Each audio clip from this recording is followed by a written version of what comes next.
क़ियादत और बका की कुछ दास्तानें ऐसी होती हैं जो वक्त के साथ धुंधलाने के बजाय और रोशन हो जाती हैं। आज हम एक ऐसी ही नाकाबिले यकीन कहानी की बात करेंगे। ये कहानी है सर अर्नेस्ट शैकल्टन और उनकी इंपीरियल ट्रांस एंटार्कटिक मुहिम की।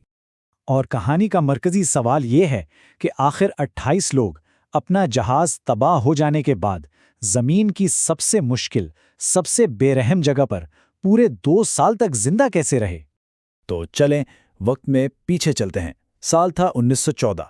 सर अर्नेस्ट शैकल्टन, उनका बहादुर अमला और एक मजबूत जहाज जिसका नाम था एंड्योरेंस, तारीख के सबसे जुर्रतमंदाना सफ़रों में से एक पर रवाना हुए अंटार्कटिका को पहली बार उबूर करने का ख्वाब। तो मंसूबा क्या था? बहुत बड़ा, बहुत जुर्रतमंदाना।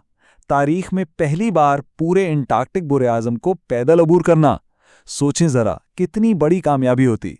लेकिन हकीकत कुछ और ही निकली, एक भयानक हकीकत। वो तहजीब से हज़ारों मील दूर बर्फ़ के एक ना ख़त्म होने वाले समुद्र में फंस गए। और बस यहीं से वो ख्वाब टूट गया और बका की कासी जंग शुरू हुई जिसकी मिसाल नहीं मिलती। जनवरी 1915 में एंड्योरेंस बर्फ में जकड़ा गया। महीनों तक बर्फ का दबाव बढ़ता रहा और जहाज के मजबूत ढांचे को एक खिलौने की तरह कुचलता रहा। आखिरकार नवंबर में एंड्योरेंस ने हार मान ली और हमेशा के लिए बर्फानी गहराइयों में गायब हो गया। जैसे ही जहाज नज़रों से ओझल हुआ, अमले के एक रुकन टॉम मैकलॉड ने मायूसी के आलम में कहा, मुझे नहीं लगता कि हम अब कभी घर वापस जा पाएंगे। ये अल्फाज उस वक्त की बेबसी की पूरी तस्वीर थे। जहाज के बगैर अब अमले को एक नई और खौफनाक हकीकत का सामना था। वो एक मुंजमद समुंदर के रहमो करम पर थे और उनके पैरों तले बर्फ की एक तैरती हुई चादर के सिवा कुछ नहीं था। और ये बात जहन में बिठा लें, उन्होंने पूरे 497 दिन ठोस जमीन पर कदम रखे बगैर गुजारे। ये 1 साल से भी ज्यादा का अरसा था जो पहले बर्फ पर बहते हुए और फिर खुले खतरनाक समंदर में गुजारा गया। उन्होंने बर्फ पर ही ओशन कैंप नामी अपना नया घर बना लिया। राशन की शदीद किल्लत थी, अक्सर तो दिन में सिर्फ एक बिस्किट पर गुजारा होता था।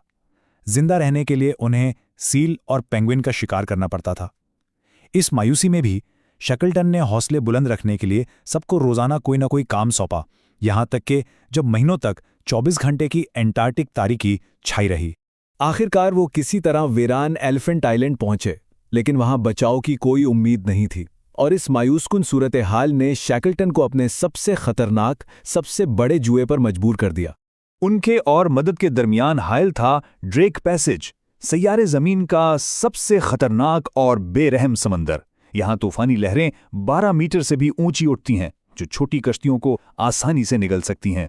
शैकल्टन और उनके 5 बेहतरीन साथियों ने एक नाकाबिले तसव्वुर कदम उठाया। 22 फुट की एक छोटी सी खुली कश्ती में 1300 किलोमीटर का सफ़र तय करने निकल पड़े। ये दुनिया के सबसे पुरतशद्दुद समुंदर में 3 हफ्तों का सफ़र था। एक ऐसा मिशन जो तकरीबन यकीनी खुदकुशी के बराबर था। हैरत अंगेज तौर पर वो साउथ जॉर्जिया पहुंच तो गए, लेकिन उनकी आजमाइश अभी ख़त्म नहीं हुई थी। किस्मत ने उनके रास्ते में एक और, शायद सबसे मुश्किल रुकावट खड़ी कर दी थी। वो जजीरे के गलत, गैर आबाद किनारे पर उतरे थे।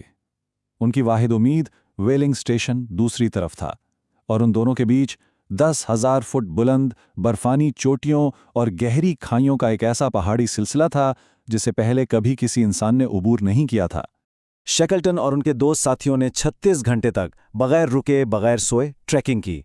उन्होंने वो कर दिखाया जिसे दुनिया नामुमकिन समझती थी। वो साउथ जॉर्जिया के उन पहाड़ों को उबूर करने वाले पहले इंसान बने और आखिरकार थके हारे व्हेलिंग स्टेशन तक पहुंच ही गए। लेकिन शैकल्टन का मिशन अभी पूरा नहीं हुआ था। उनका दिल और दिमाग अब भी उन 22 आदमियों के साथ था जिन्हें वो पीछे छोड़ आए थे। उन्हें वापस जाना था, चाहे कुछ भी हो जाए।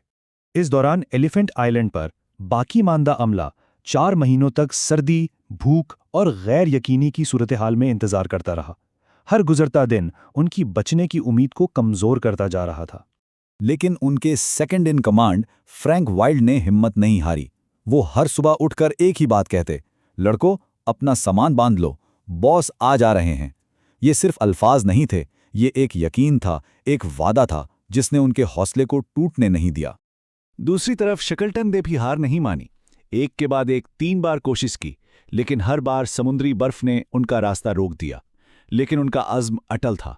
आखिरकार अगस्त 1916 में चौथी कोशिश में वो कामयाब हुए। 30 अगस्त को 4 तकलीफदेह महीनों के बाद बचाव का जहाज पहुंचा और जजीरे पर मौजूद तमाम 22 आदमी जिंदा थे। और अब आते हैं इस पूरी दास्तान के सबसे हैरानकुन पहलू पर। 2 साल की ये नाकाबिले तसव्वुर मुशक्क़त, ये बर्फानी जहन्नम, उस सब के बाद एंड्योरेंस के अमले में से कितनी जानें गईं? 0, एक भी नहीं। हाँ, शैकल्टन अंटार्कटिका को अबूर करने के अपने असल मिशन में नाकाम रहे, लेकिन ये कहानी हमें कामयाबी के हकीकी माना पर सोचने पर मजबूर करती है। क्या कामयाबी सिर्फ मंजिल तक पहुंचना है, या अपने लोगों को हर कीमत पर महफूज रखना? शैकल्टन की विरासत हमें बताती है कि असल कामयाबी क़यादत, हिम्मत और इंसानी जान की कदर में पोशीदा है।